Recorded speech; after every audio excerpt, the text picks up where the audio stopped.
Alright दोस्तों, तो ये रेड कैंडल मेरे लिए एंट्री की कैंडल थी और इसीलिए हम यहाँ पे डरे नहीं। तुरंत क्लिक दबानी होती है आपको रेड कैंडल में बाइंग करने के लिए। और वही चीज़ हमने यहाँ पे की है, क्योंकि हमें पता है कि ये रेड कैंडल बननी चाहिए, बनेगी, वहाँ पे हमें एंट्री लेनी है, क्योंकि यही हमारी परफेक्ट एंट्री हो पाएगी। क्योंकि इसके बाद आपको ये मौका नहीं मिलेगा। अब एक तो चीज़ आप यहाँ पे ये देख सकते हो कि प्राइस देखिए, यहाँ से यहाँ तक सपोर्ट बनाया है। यहाँ से प्राइस अप साइड चली, अच्छी चली, यहाँ से प्राइस अप साइड चली, अच्छी चली, यहाँ से प्राइस अप साइड चली, अच्छी चली, वापस से प्राइस यहाँ पे आई। ये एक मौका था। ये जो रेड कैंडल यहाँ पे बनी थी ना, ये एक मौका था कि एंट्री बना लो। एंट्री बनाओगे तो आपको, देखिए एक चीज मैं आपको समझा देता हूँ। आप कहाँ पे एंट्री बनाते हो, गलती कहाँ पे हो जाती है आपसे। आपको पता हो गया है कि कॉल चलेगा, लेकिन आप एंट्री यहाँ पे बना लेते हो। फिर क्या होता है, आपका एसएल हो जाता है। आप यहाँ पे एंट्री बनाते हो, एसएल हो जाता है। आप यहाँ पे एंट्री बना लेते हो, एसएल हो जाता है। तो आपको सही प्राइस पकड़ने के लिए आपको वेट करना चाहिए कि रेड कैंडल, लेकिन ये सभी में काम नहीं करता है।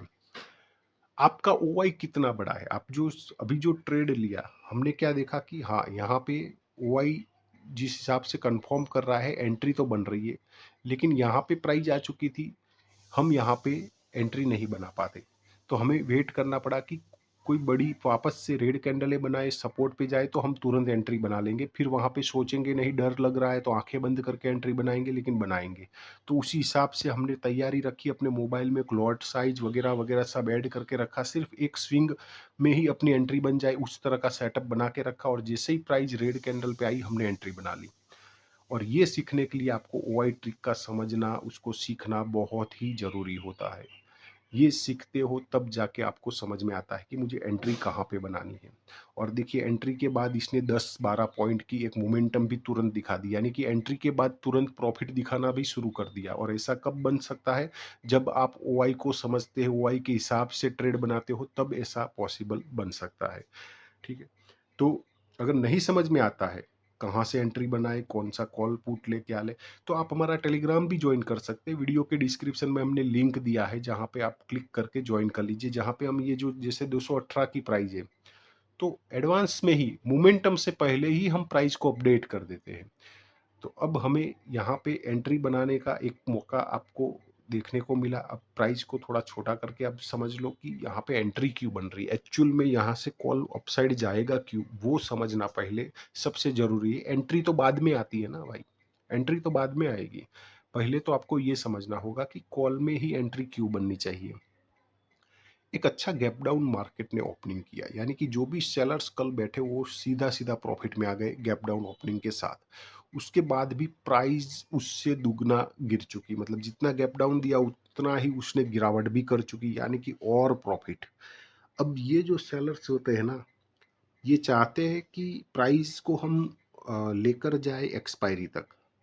ठीक है, यानी कि 320 से सेल किया, 360 से सेल किया, वो चाहते हैं कि एक्सपायरी तक हमें एक अच्छा प्रॉफिट मिल जाए, 100-150 पॉइंट। लेकिन ये तो एक ही दिन में वो प्रॉफिट दिखा दिया। तो जब एक ही दिन में इतना बड़ा प्रॉफिट देखने को मिल रहा है, तो कुछ क्वांटिटी बुक की जाए। क्योंकि प्रॉफिट जब दिखता है तो कुछ क्वांटिटी बुक कर दे, या तो फिर पूरा प्रॉफिट, छोटी क्वांटिटी है तो पूरा प्रॉफिट बुक कर ले। अब ये जो सेलर्स होते हैं, उनके पास कोई छोटी छोटी क्वांटिटी होती नहीं, बड़ी बड़ी क्वांटिटी होती है। वो जैसे ही प्रॉफिट बुक करना स्टार्ट करते हैं, तो आपको ये मोमेंटम देखने को मिल जाती है। और इसमें हमने एक अच्छा प्रॉफिट भी लिया, वो भी आप देख लेना। उसके बाद प्राइस अब यहाँ से जा नीचे गिर जाएगी, क्या करेगी, उसके लिए हमें ओआई पे डिपेंडेड रहना पड़ता है। हम ओआई को मार्क करते जाते हैं अपनी नोटबुक में, और ऐसा ही करने पे हमें यहाँ पे पता चला कि ये प्राइस तुरंत तो नहीं गिरने वाली। तो क्या किया जाए, तो हमें इसको ट्रेड करना पड़ेगा। हमें ओआई कंफर्म कर रहा है, ओआई कंफर्म करता है तो हम ट्रेड करते हैं। लेकिन प्राइस तब तक अपसाइड निकल गई थी। अब मैं यहाँ से ट्रेड करूँ तो क्या मुझे 20 पॉइंट मिल जाएंगे या नहीं मिलेंगे, नहीं मिलेंगे। तो हमने वेट किया कि कोई बड़ी रेड कैंडल बनेगी सपोर्ट तक की, तो हम तुरंत उसको ट्रेड कर लेते। हमने यहाँ पे उसको तुरंत ट्रेड कर लिया 218 से। और प्राइस आप देखो तो वहाँ से सीधी सीधी चलकर 232 तक आ गई, यानी कि 15 पॉइंट की मोमेंटम हमें तुरंत ही दिखा दी। ये होता है एक सही प्राइस पे एंट्री करने का मौका, जो आपको ओआई ट्रिक से पता चलता है कि मुझे कॉल ट्रेड करना है या पुट ट्रेड करना है। कॉल को मैं ट्रेड करूं तो कितना वेट करूँ, कहाँ से ट्रेड लूँ, मेरे चांस कितने हैं इस ट्रेड में सफलता पाने के लिए, लॉस लेने के लिए, ये सारी चीज़ें आपको पता चलती है। क्योंकि हम ऑप्शन को ट्रेड कर रहे हैं, तो उसकी जो जड़ है, उसकी जो जड़ें हैं, वो ओआई में है, ऑप्शन चेन में है। उन जड़ों को आपको फाइंड आउट करना पड़ेगा, उसकी ट्रिक को सेट करना पड़ेगा। आपको हर अपनी जो नोटबुक में उसमें कुछ-कुछ समय पे ओआई को मार्क करना पड़ेगा, उसको देखना पड़ेगा और वो ओआई ट्रिक सेट करनी पड़ेगी। जहाँ पे भी सेट हो जाए, फिर आपको इंतज़ार नहीं करना है, फिर आपको वहाँ पे ट्रेड बनाना है। तो ये होता है एक सही एंट्री पकड़ने का मौका। अगर हम यहाँ से एंट्री कर लेते, तो अभी तक प्राइस देखिए उसके नीचे है, यानी कि लॉस में होते। हमने यहाँ पे आके एंट्री बना ली, तो हम प्रॉफिट में आ गए। तो ये सही मौका आपको समझ में आना चाहिए, आपको पता होना चाहिए कि ये रेड कैंडल यहाँ पे बन रही थी, वो रेड कैंडलें क्या थी, आपके लिए एंट्री का मौका थी, वो गिरने वाली कैंडलें नहीं थी। वो कैसे पता चलता है? ओआई से। ओआई को पढ़ो, अच्छी तरीके से पढ़ो, तब समझ में आएगा। ठीक है, चलिए फिर। तो इस ट्रेड में हमें थोड़ा इंतज़ार करना पड़ेगा, क्योंकि प्राइस देखिए 15 पॉइंट तक तो आई थी। तो हमें थोड़ा और इंतज़ार करना पड़ेगा कि प्राइस हमें 20 पॉइंट दे तो हम एग्जिट करें। ठीक है, तो थोड़ा वेट करो, प्राइस कहीं नहीं जाने वाली है, आपको टारगेट देकर ही जाएगी। क्योंकि हमें तो फुल कॉन्फिडेंस हो जाता है जब ओआई हमें समझा देता है कि यहाँ से हमें ट्रेड करना है कॉल को, फिर कॉन्फिडेंस लेवल हमारा बढ़ जाता है। तो इंतज़ार करते हैं, वेट करते हैं। राइट दोस्तों, प्राइस थोड़ा नीचे आ गया अपनी बाइंग से, तो सर्वप्रथम हम यहाँ पे क्या करेंगे, एसएल लगा लेंगे। एसएल अपना 208 तक का, यानी कि 10 पॉइंट तक का अपना एसएल यहाँ पे रहेगा। सिर्फ 10 पॉइंट, बस, उससे ज़्यादा एसएल लगाने की ज़रूरत नहीं है, क्योंकि ये इतना भी नीचे आने वाला नहीं है। ये सिर्फ क्या होता है, ये जो होता है ना, डराने के लिए आता है, एक एंट्री बनाने का ही मौका होता है। अगर हमने यहाँ पे एंट्री नहीं बनाई होती तो यहाँ पे बना लेते। तो थोड़ा नीचे आया है, डरने की ज़रूरत नहीं है, लेकिन हमें यहाँ पे मोमेंटम तो कॉल में ही देखने को मिल सकती है, क्योंकि दो दो ओआई यहाँ पे एग्जिट हुए हैं। तो ये सिर्फ और सिर्फ रिट्रेसमेंट है, ये चलेगा तो 20 पॉइंट तक की तो मोमेंटम कहीं जाने वाली नहीं है। हमारा कॉन्फिडेंस लेवल यहाँ पे हाई हो जाता है, हमें यहाँ पे सिर्फ और सिर्फ इंतजार, देखिए बाइंग प्राइस के ऊपर भी आ गया, तो डरना नहीं होता है, हमें सिर्फ इंतजार करना है। ठीक है, चलो।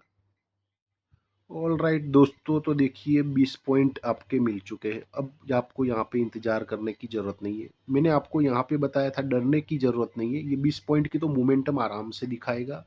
हमने एसएल भी छोटा लगा लिया, एक सिर्फ छोटा 10 पॉइंट का, और हमें 20 पॉइंट की एक मोमेंटम 217 से 237 तक देखने को मिल गई। तो यही होता है कि आप अगर सही एंट्री करके बैठे हैं ना, तो आपको वहाँ पे डरना नहीं है। आपको सिर्फ 10 पॉइंट का अपना एसएल रख लेना होता है और इंतजार करना होता है अपने टारगेट के लिए। आराम से टारगेट आपको देखने को मिल ही जाते हैं। तो यहाँ पे हम बड़ा टारगेट क्यों नहीं ले सकते थे? क्योंकि प्राइस यहाँ पे एक रजिस्टेंस बना के बैठा है, बार बार वहाँ से गिर रहा है, तो इसीलिए हमें ये पता था कि यहाँ से प्राइस यहाँ तक तो जाएगा। लेकिन हमने यहाँ से नहीं, यहाँ से नहीं, यहाँ से ही ट्रेड क्यों बनाया था, यहाँ से? क्योंकि हमें ओआई की कंफर्मेशन चाहिए, क्योंकि हम तो ओआई बेस पे ही ट्रेड करते हैं, ओआई की ट्रिक के हिसाब से। और वो ट्रिक सेट जब हो चुकी थी, मतलब समझ में आ गया, तब प्राइस अपसाइड निकल गया था। तो यहाँ से हमने ट्रेड नहीं बनाया, हमने रेड कैंडल का इंतजार किया, एक अच्छा एंट्री बनाया। यहाँ पे हमें थोड़े से टारगेट के लिए टारगेट नहीं दिया, 20 पॉइंट चाहिए था, यहीं से प्राइस नीचे आ गया। जब बाइंग प्राइस के नीचे छोटा सा प्राइस निकला, तो हमने एक एसएल भी लगा दिया 10 पॉइंट का, और उसके बाद हमें टारगेट भी दे दिया। तो अब कोई दूसरा ट्रेड फाइंड आउट होगा तो उसको हम करेंगे, लेकिन आपको इस ट्रिक के हिसाब से दिन में काफ़ी अच्छे ट्रेड देखने को मिल जाते हैं। और बिल्कुल आप एक सटीक तरीके से एक ओआई ट्रिक के हिसाब से ट्रेड करते हैं, तो एक्यूरेसी काफ़ी अच्छी देखने को मिल जाती है। तो हम इंतजार करेंगे दूसरे ट्रेड के लिए। आपको ना समझ में आए कि हम यहाँ से कहाँ से ट्रेड ले, कॉल ले, पुट ले, क्या ले, तो आप क्या करें, आप हमारा टेलीग्राम ग्रुप ज्वाइन कर सकते हैं। वीडियो के डिस्क्रिप्शन में लिंक दिया है, देखिए यहाँ से अगर प्रॉफिट को बुक नहीं करते तो वापस से प्राइस नीचे आ जाती है। लेकिन ये प्राइस अभी भी अपसाइड जाने के लिए तैयार है। अगर यही प्राइस नीचे आएगी तो हम इसको वापस से कोई ओआई ट्रिक के हिसाब से, कोई ओआई को एग्जिट होने के इंतजार के बाद हम वापस से इसको ट्रेड कर पाएंगे, ठीक है। लेकिन उसके लिए हमें थोड़ा इंतजार करना पड़ेगा, अपना जो ट्रिक है वो सेट होना पड़ेगा, तो हम ट्रेड कर पाएंगे। चलिए।